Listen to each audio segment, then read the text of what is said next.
I had gone down from Brussels to Paris to preach a sermon on the second Sunday of February. And I stayed in a small hotel. There was an Englishman playing the piano in an adjoining room and playing it well. I complimented him, and then I asked him if he would like to go out for dinner. He said, "I've never talked to a priest before in my life." Well, we're just like anyone else.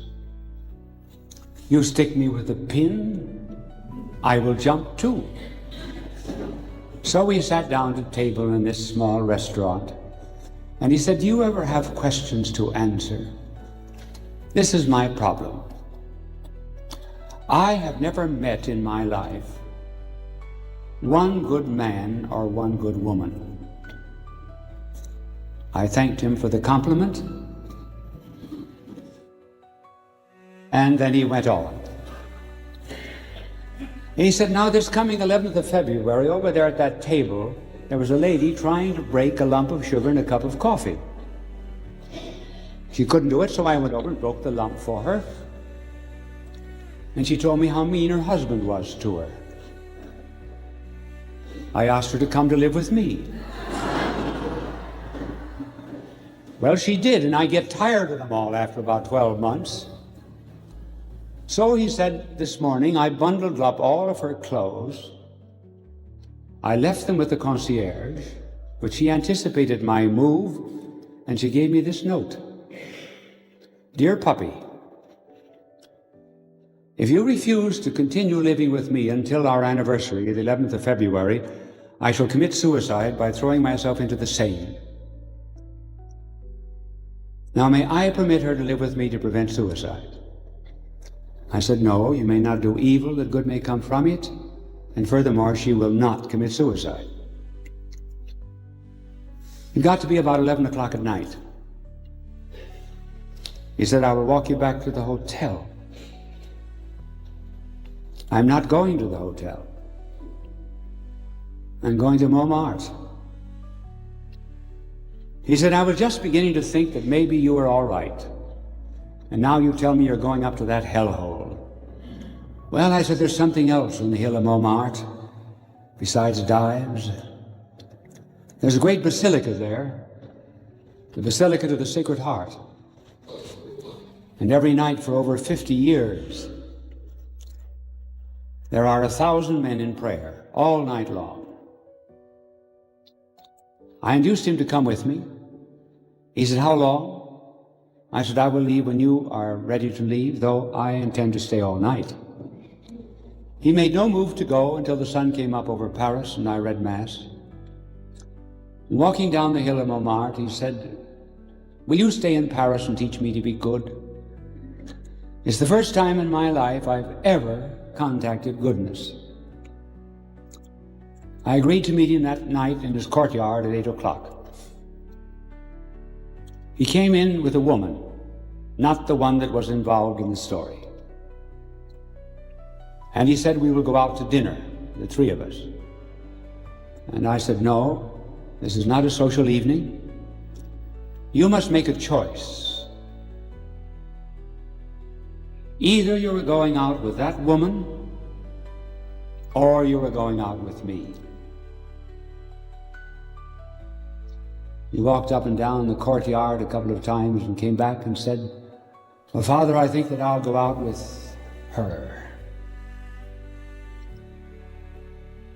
And that's the end of the story. The choice was made after having received a great grace. Please God, before he dies, he will recall that night at Montmartre. That was a choice for evil.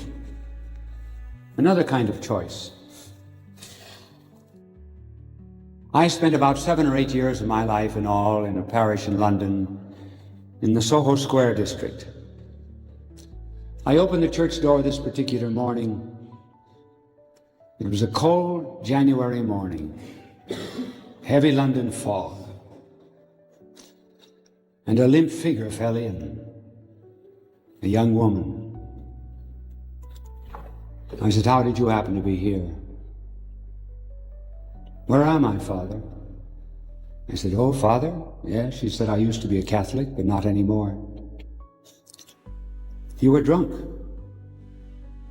Yes, she said, I was drunk. Well, I said, men drink because they like the stuff. Women drink because they don't like something else. The choice was made after having received a great grace. Please God, before he dies, he will recall that night at Montmartre. That was a choice for evil. Another kind of choice. I spent about 7 or 8 years of my life in all in a parish in London, in the Soho Square district. I opened the church door this particular morning. It was a cold January morning, heavy London fog, and a limp figure fell in, a young woman. I said, how did you happen to be here? Where am I, Father? I said, oh, Father? Yes. She said, I used to be a Catholic, but not anymore. You were drunk. Yes, she said, I was drunk. Well, I said, men drink because they like the stuff. Women drink because they don't like something else. What were you running away from? She said, 3 men. I was in love with each of them, and they were beginning to find it out. And so I got drunk. What is your name? And pointing to a billboard opposite the church on the walls of the Cross and Blackwell Jam office, I said, is that your picture over there? Yes, I'm leading lady in that musical comedy. I made a cup of coffee for her, for she was frozen from the night exposure. She said, thanks. I said, no, come back this afternoon and thank me. She said, I will on one condition, that you do not ask me to go to confession. I said, very well, I shall not ask you to go to confession. She said, I want you to promise me faithfully that you will not ask me to go to confession. I said, I promise you faithfully that I will not ask you to go to confession. She came back that afternoon before matinee, and I said, we have 2 paintings in this church that are very notable. Would you like to see them? As I took her down the side aisle of the church, I pushed her into a confessional.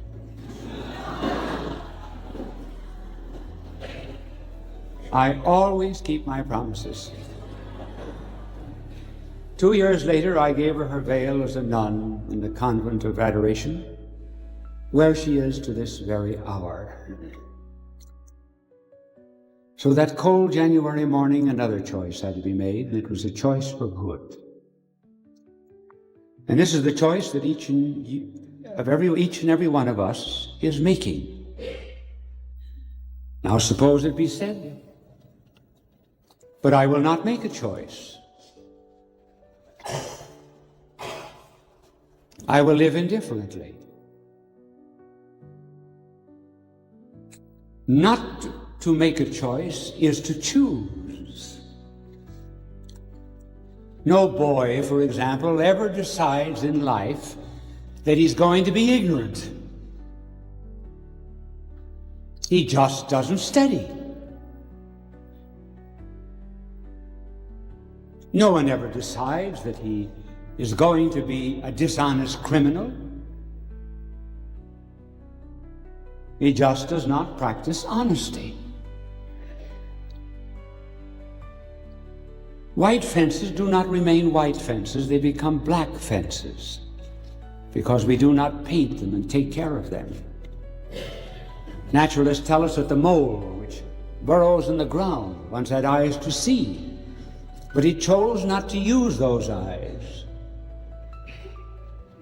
And nature, as if seated in judgment, said, "Take the talent away."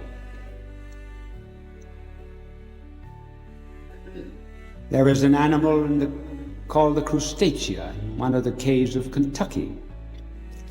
It seemingly has perfect eyes. If you cut the eye with a scalpel, you find all of the nerves desiccated. It chose the darkness, and the penalty was the loss of vision.